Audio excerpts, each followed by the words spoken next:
Done with the forces on the ground, we take to the skies and navigate through space, avoiding Feathers and her forces. Hello everyone and welcome to the Anime Zillia, and today let's talk about chapter 175 of the Ethan Zero manga series. A chapter that displayed Captain Connors' piloting skills while setting up for another Orlacion Saints Interstellar to encounter our protagonists. So first and foremost, I want to say this chapter was very fast paced and felt very short.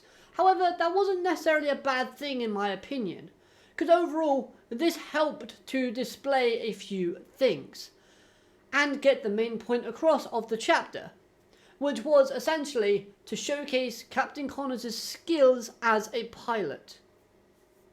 This chapter felt very fast paced, which helped to go along with the high speed chase / escape that we got to witness between the Ethan Zero and of course Feathers Armada. So the chapter itself had a theme that was being presented across each and every panel. So I quite like that. Now the question I have after reading this particular chapter is Captain Connors a friend or enemy? If he's an enemy, then of course this would have been set up upon his reappearance into the series.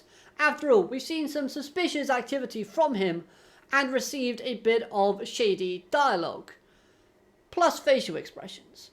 This of course has been aboard the Ethan Zero and while we've been at Blue Garden for a tiny bit of time. Now if he is a traitor, then it's likely that he was ordered to bring Shiki and the crew to the planet where Ziggy is residing upon. But upon receiving those orders, maybe Captain Connors didn't see the threat that the Ethan Zero possessed. But then after watching how easily the crew took down the forces of Feathers, then he finally realized, yes, I must carry out those orders, and I can see now why Ziggy would want them brought to him.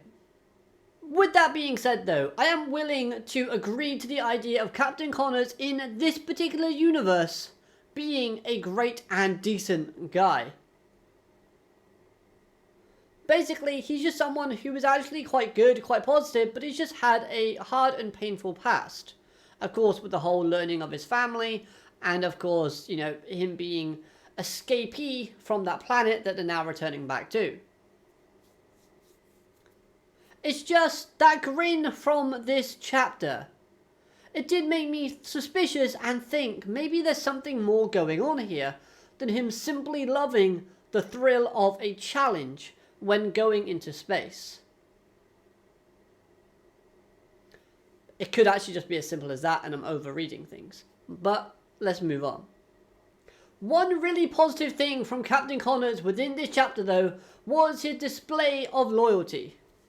Yes, it was very big-headed of him to call himself captain and demand that others do so as well. But seeing how he's respected and follows Shiki's orders of not shooting anyone was absolutely brilliant.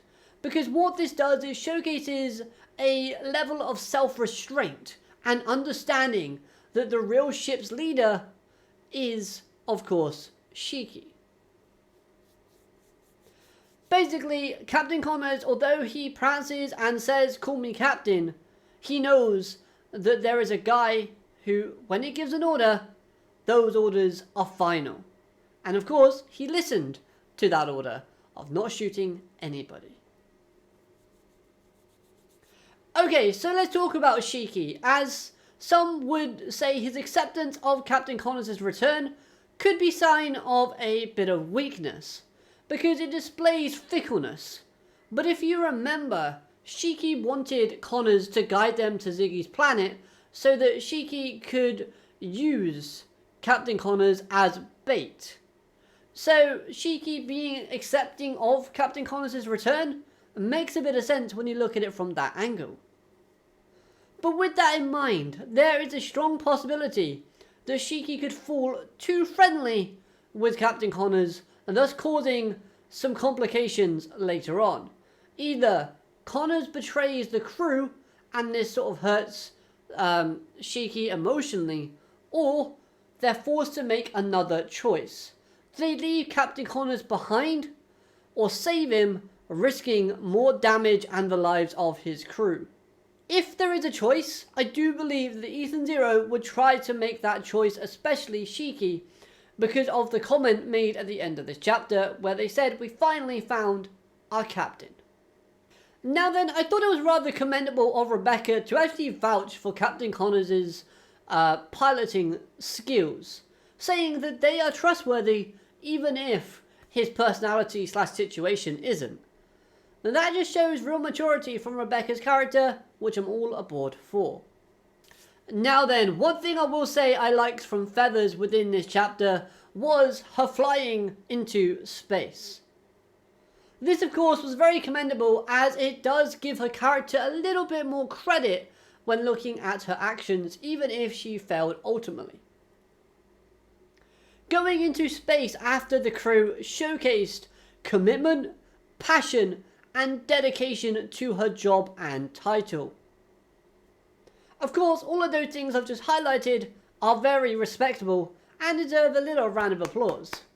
So, although Feathers had a bit of a weak showcasing in terms of her skills as a fighter, I can respect the character herself. But, with her failure, paves the way for another Olacion Saint Interstellar member to take action. Her name is Holy. Now, her reveal within this chapter was pure fan service. Of course, she was in the bathtub, so fan service. But I do hope that this cheeky display from her helps give us as the audience a smaller insight into her personality. Like, I wouldn't be surprised and I wouldn't mind it if she tried to turn someone on the Ethan Zero against each other by seducing them. Maybe Weiss would go against his crew members because of her alluring charm and cheeky nature. Not sure that's going to happen, but I'll love it if it would. Either way, it's building up hype for characters entering the series. Plus, like I said in my last review, adding Holy into the mix makes things harder for Shiki and his crew because there's more enemies for them to worry about upon going after Ziggy. Overall, I actually really liked this chapter. I thought it was decent and it worked well in setting things up for the future segments to come. And there was one character within this chapter that did look like Racer / Sawyer from Fairy Tail Manga, which I thought was pretty cool as well, because his character was all about speed, and of course he was part of the Armada in the Feather Forces. The cover image of Hermit hugging that Celestial Spirit plushie was super adorable. Want to see more of that. So yeah, overall this was a good chapter, and let me know your thoughts and opinions on this chapter in the comment section down below. I'd love to hear what you have to say. Hope you've enjoyed this review. Like, comment, subscribe, all of that good stuff, and I'll be seeing you next time. Have a great day. Alligator, madene. Goodbye.